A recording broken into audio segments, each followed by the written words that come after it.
quê? Por quê?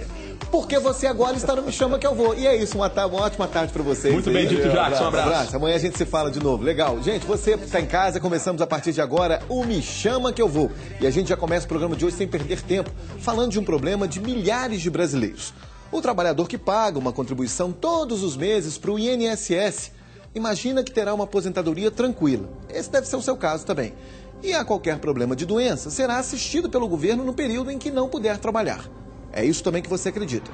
Mas é exatamente na hora em que ele mais sofre, por dores nas costas ou por não conseguir se locomover ou enxergar direito, que enfrenta um verdadeiro calvário chamado perícia médica. Essa história aí é complicada. E hoje nós vamos contar a história do senhor Mário, um relojoeiro de 60 anos que a vida inteira contribuiu para o INSS e hoje, com problemas do coração, vive um verdadeiro drama para conseguir, junto ao INSS, aquilo que ele considera um direito dele. Acompanhe a reportagem. Foi no quarteirão da rua Campos Elíseos, com Amparo, na região oeste da capital, que conhecemos seu Mário. Dos 60 anos de vida, 48 dedicados ao mesmo ofício, o conserto de relógios. Pequenos, grandes, alguns de décadas passadas, mas da mesa de trabalho, o zelo do homem que viu a vida passar acertando ponteiros pede ajuda. Drama que teve início depois que o relojoeiro sofreu um infarto. Foi em 2010, quando eu trabalhei normal, cheguei em casa, comecei a sentir dor no peito. Aí eu fui para o UPA, do UPA fui para o Hospital de Lomberes e foi constatado que eu infartei e fiquei internado praticamente 21 dias lá. Depois de passar 21 dias internado, Mário conta que foi afastado pelo INSS. Daí, meses e meses de tratamento até que voltou a sentir dores no peito. Com medo, procurou nova ajuda médica.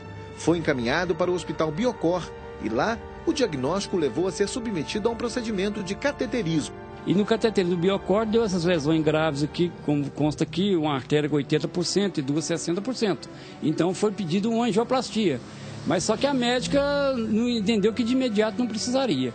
Como ela entrou de férias e eu continuei sentindo dor no peito, eu procurei um médico particular. O procedimento foi realizado com sucesso, mas pouco tempo depois, novas pontadas no peito e a constatação da condição do coração. Quadro de cardiopatia e artérias comprometidas, além de lesões coronárias graves e baixa capacidade funcional cardiovascular, em laudos fornecidos por outros profissionais de saúde.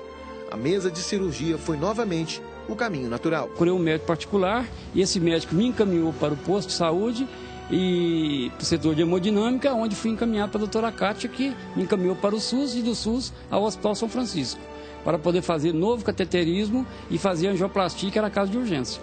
E a angioplastia foi feita lá. E aí que o senhor viu que de fato estava com um problema de saúde grave?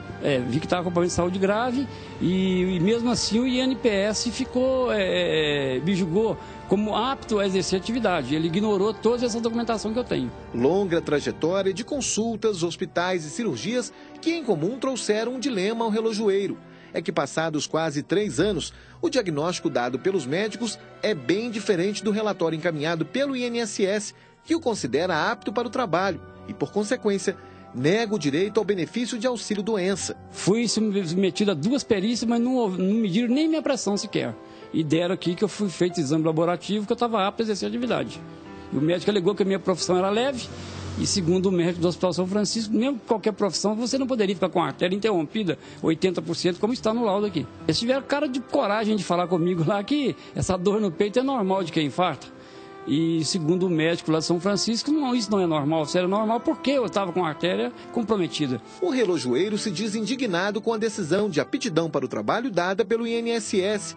Isso porque, segundo ele, os peritos que emitiram o documento sequer fizeram a devida avaliação. Eu acho uma pouca vergonha muito grande porque eles são irresponsáveis, eles sabendo da minha gravidade e ficar me enrolando e falando que eu estou apto, sabendo que eu não estou apto. Que a doença de coração é séria.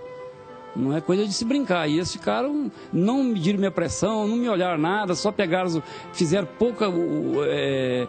deram pouco pelos exames que eu levei para eles, não olharam nada praticamente. Só ficar digitando no computador lá e me jogar para cima. Inconformado, Mário alega já ter recorrido da decisão e entrou com processo na Justiça Federal. Enquanto aguarda a decisão sair, o relojoeiro segue a rotina, consertando relógios, mexendo os ponteiros.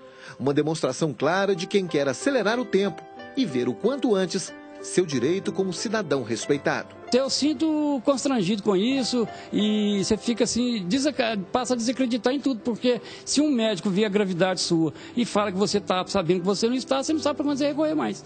É só Deus mesmo. E pelos médicos, eu não confio, pelo menos os médicos do INPS, pelo amor de Deus, que o médico sabendo da minha gravidade, falar comigo que eu estou com artéria 80%, apesar do meu serviço ser leve, que eu poderia trabalhar normal, ainda falou que eu podia caminhar, e segundo o último médico que eu tive, que eu não podia nem estar caminhando, podia correr o risco, cair no mineral e morrer. Eu estava arrastando o caixão e a tampa junto. Com toda certeza, você que está em casa que assistiu essa reportagem se identificou com esse senhor. Quantos milhares de brasileiros vivem esse drama? Não conseguem aposentadoria, 3 laudos médicos de hospitais e de profissionais de saúde dizendo que esse senhor não é apto para exercer a atividade laborativa dele, mesmo que seja uma atividade considerada leve, o que não é, né? Ele não tem peso, não tem nada, mas o coração é uma coisa muito séria. Eu não sou médico, sou jornalista, eu estudei para isso. Agora, é interessante a gente perceber que há uma contradição. Porque os médicos dizem que ele não tem condição de trabalhar. Pelo contrário, ele deveria ficar em condição de ser aposentado, menos afastado, como ficou durante um período. Hoje, esse senhor, ele não recebe a ajuda do INSS, não recebe, né, o que ele deveria receber como aposentadoria, o auxílio-doença, que é em torno de R$1.000 e poucos, que ele deveria receber, contribuiu durante a vida inteira. E aí, aquela história da perícia médica que a gente sempre fala, né? Perícia médica no Brasil é feita com responsabilidade? Não sei, porque o que eu escuto de histórias com respeito ao profissional, qual é o critério de verdade para você aposentar uma pessoa? Eu gostaria até de ouvir um especialista nesse assunto, porque assim, essa é uma questão extremamente polêmica no país. O trabalho feito por peritos, essas perícias, constantemente nós recebemos na redação aqui gente que nos procura dizendo assim, olha, eu gostaria de aposentar e não consigo aposentar. O caso desse senhor, 3 médicos dizem que ele não tem condição, que ele deveria ser aposentado. Já os peritos do INSS, que ele alega, que sequer tocaram nele, fizeram uma avaliação visual, né, disse isso aí na matéria, dizem que ele está apto para o trabalho. E a gente fica aqui, nós, brasileiros comuns, gente, cidadão comum, ficamos todos sem entender o que acontece. Quem tem direito, quem não deveria ter direito que tem.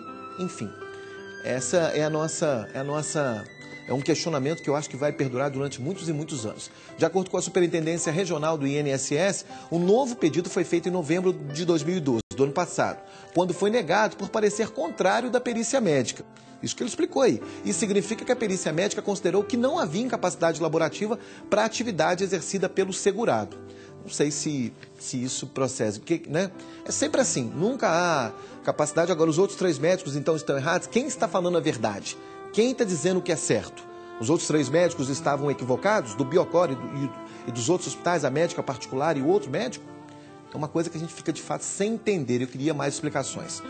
Gente, começou com quase 1 hora de atraso o julgamento de 6 dos 12 integrantes da Galocura, que são acusados aí da morte do torcedor cruzeirense Otávio Fernandes, de 19 anos, que foi espancado em frente ao Chevrolet Hall, na região centro-sul de Belo Horizonte. Essas imagens horrorosas que a gente está vendo aí. Os acusados estão presentes nesta quarta-feira no salão do 2º Tribunal de Júri do Fórum Lafayette e vão acompanhar a leitura do relatório dado aí pelo juiz. Depois de serem ouvidas as testemunhas de defesa e acusação, por fim, os réus passarão então por um interrogatório. Esse fato aí lamentável, que a gente fica com tristeza de exibir. Olha que cena de selvageria, gente, isso aí. Por causa de time de futebol, não vejo... Domingo tem clássico, agora a gente mostra essa imagem, a gente quer chamar a atenção aqui. Você que é torcedor, que acabou de assistir o Golaçô, que torce pelo Cruzeiro, que torce pelo Atlético, que torce pelo seu time, vê aí os campeonatos estaduais, o campeonato estadual, o campeonato mineiro. Gente, longe, longe, longe da violência. Violência nunca teve nada a ver com esporte, nunca. Pelo contrário, a gente vê os artistas, os atores aí, esses caras de MMA que brigam, que lutam de uma forma técnica, falando, olha, conte até 10, tem uma campanha sendo exibida no país inteiro. Esses caras prezam pela paz, pela tranquilidade, luta, essa coisa toda. Olha as imagens, gente, que imagens horrorosas essa. Uma crueldade, um cara caído, o outro chegar lá com uma placa de sinalização e meter na cabeça do cara daquele jeito ali. Fica imaginando, por uma mãe ver essa cena aí, né? E aí é uma tristeza, gente, sem comum, assim, incomum, né? É triste, é lamentável imaginar que um ser humano dotado de capacidade e inteligência, é capaz de fazer uma coisa tão brutal como essa. O que eu li hoje pela manhã no Jornal Metro diz o seguinte, que tanto a advogado de acusação como de defesa tem certeza absoluta tanto da condenação como a absolvição dos seus respectivos clientes.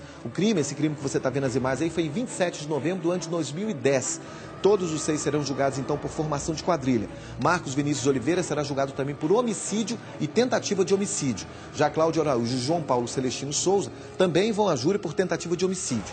Eduardo Douglas Ribeiro, Josimar Júnior Bastos e Windsor Luciano Duarte responderão por formação de quadrilha. Imagens das agressões que mataram o cruzeirense foram gravadas pelas câmeras de segurança de um shopping ali daquela região centro-sul.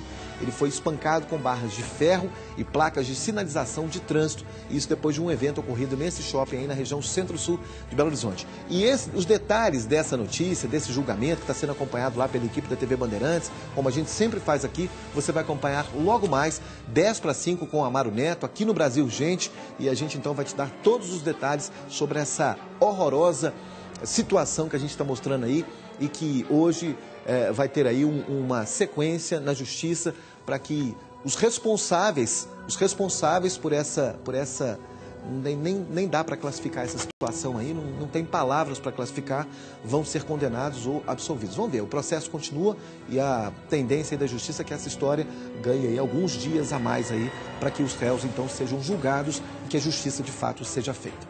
Agora vamos falar de uma novidade. Mais segurança nas ruas. A partir do dia 2 de fevereiro, os motofretistas terão que estar em dia com os equipamentos de segurança, viu, gente? A exigência é um acréscimo aos itens já obrigatórios desde do mês de agosto do ano passado. Veja aí a reportagem. O motofretista Cássio Souza instalou a antena e o mata-cachorro na moto e colocou adesivos refletivos no capacete e no baú.